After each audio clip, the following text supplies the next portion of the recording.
নমস্কার বন্ধুরা, welcome to WB sports studio. আশা করি তোমরা সবাই সুস্থ ও ভালো আছো।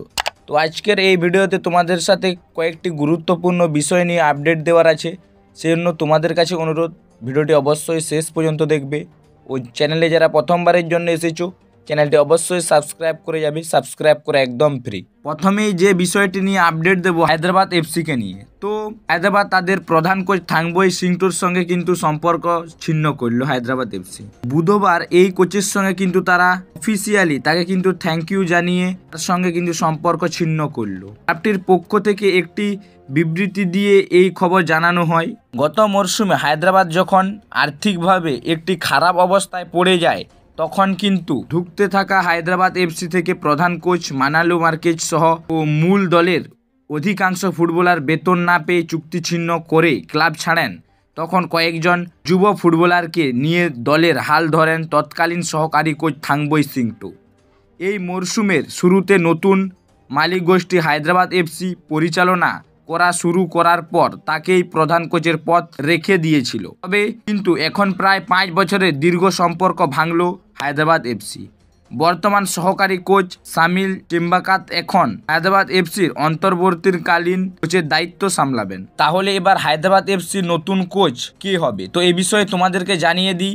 এই মুহূর্তে হায়দ্রাবাদ এফসির শর্ট লিস্টে কিন্তু 2 জন কোচের নাম রয়েছে। তাদের মধ্যে একজন হলেন স্ট্রাইকার্স ভার্গেটিস, যিনি কিনা 48 বছর বয়সী গ্রেগের একজন কোচ, যিনি কিনা একসময় পাঞ্জাব এফসিকে কোচিং করিয়েছেন। এই কোচের ওপর কিন্তু নজর রয়েছে হায়দ্রাবাদ এফসির।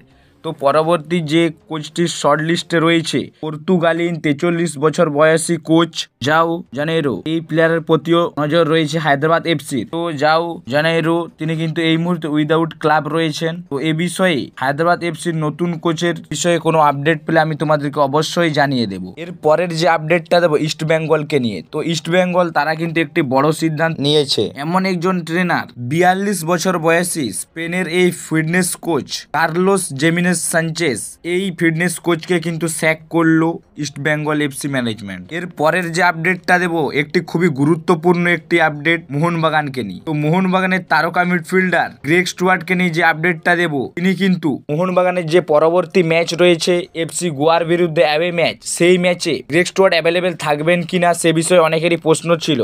তো এই বিষয়ে তোমাদেরকে ক্লিয়ারভাবে জানিয়ে দিই, গ্রেগ স্টুয়ার্ট তিনি কিন্তু গোয়ার উদ্দেশ্যে রওনা দিয়েছেন। পুরো দলের সাথে তিনি কিন্তু গোয়া গেছেন। তো এই বিষয়ে তোমাদেরকে জানিয়ে দিই, অনেকের মনে প্রশ্ন থাকবে যে তাহলে কি গ্রেগ স্টুয়ার্ট এই ম্যাচে খেলবে বা গ্রেগ স্টুয়ার্ট ফিট। তো এই বিষয়ে তোমাদেরকে জানিয়ে দিই, হাঁটুর চোট কিন্তু এখনো রয়েছে গ্রেগ স্টুয়ার্ট। তবে গোয়ার বিরুদ্ধে ম্যাচেও কিন্তু অনিশ্চিত থাকতে পারেন গ্রেগ স্টুয়ার্ট। তবে কোচ মলিনা তাকে এই জন্যই নিয়ে গেছে ট্যাকটিক্যালি তিনি যদি বেঞ্চে থাকেন তাহলে কিন্তু কিছুটা হলেও চিন্তায় পড়বে FC Goa coach Manuel Marquez Roca. সেই কারণে ট্যাকটিক্যালি তাকে কিন্তু নিয়ে যাওয়া হয়েছে এফসি গোয়াতে। কেননা গ্রেগ স্টুয়ার্টের মতন প্লেয়ার যদি তাদের সাব বেঞ্চে থাকে, কিছুটা হলেও অপোনেন্টের কোচের চিন্তার বিষয় হয়ে দাঁড়াতে পারে এটি। তবে কিছুটা গেম টাইম দিলেও দিতে পারে কোচ মলিনা তাকে। গ্রেগ স্টুয়ার্ট যদি কিছুটা ফিট মনে করেন তাহলে কিন্তু তাকে 5-10 মিনিট এই ম্যাচে দেখতে পারি। তবে এই মুহূর্তে যেটি খবর রয়েছে, হাঁটুর চোট কিন্তু এখনো রয়েছে স্টুয়ার্টের।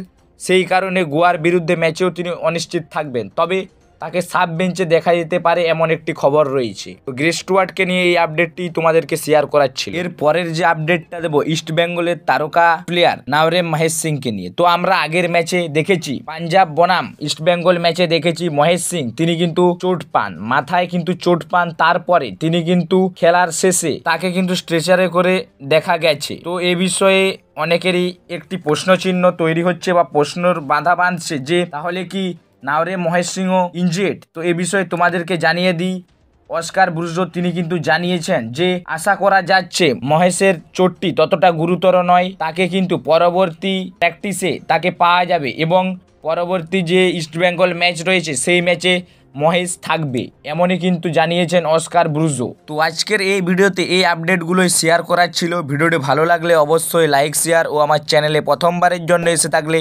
চ্যানেলটি অবশ্যই সাবস্ক্রাইব করে যাবে। সাবস্ক্রাইব করা একদম ফ্রি। চলো দেখা হবে নেক্সট ভিডিওতে। ধন্যবাদ।